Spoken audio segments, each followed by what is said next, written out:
नमस्ते, प्रणाम, जय श्री राम दोस्तों। मैं वैष्णवी, मैं पूजा, मैं रानी। सबका स्वागत, वंदन, अभिनंदन है भैया। टोरे बहुत प्यारा सा चुटकुला गीत के साथ है। जैसे लागे कमेंट करे जाइए, फुल आज के साथ सपोर्ट करिए। अच्छा लगे लाइक सब्सक्राइब शेयर जरूर करें।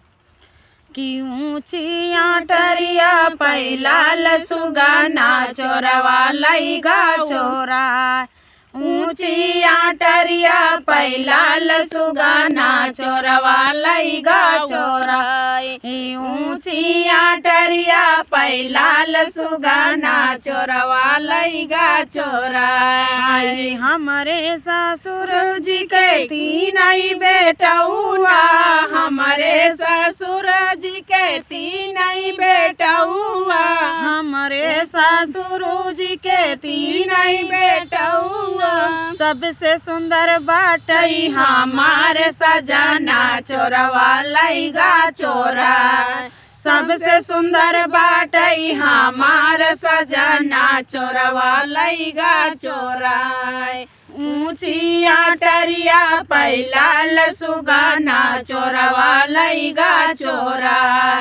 ऊंचिया टरिया पैला लसुगाना चोरवा लईगा चोरा।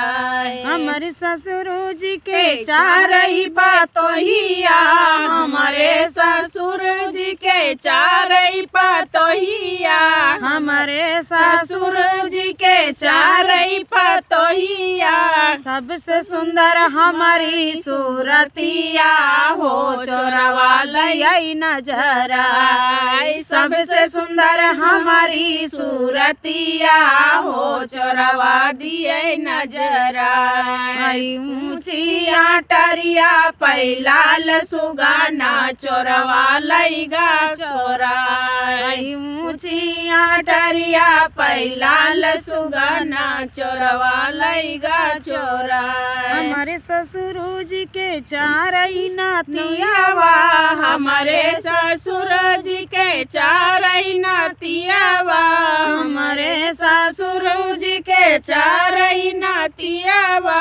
सबसे सुंदर हमारा लालनावा हो चोरवा लईगा चोरा। सबसे सुंदर हमारा लालनावा हो चोरवा लईगा चोरा।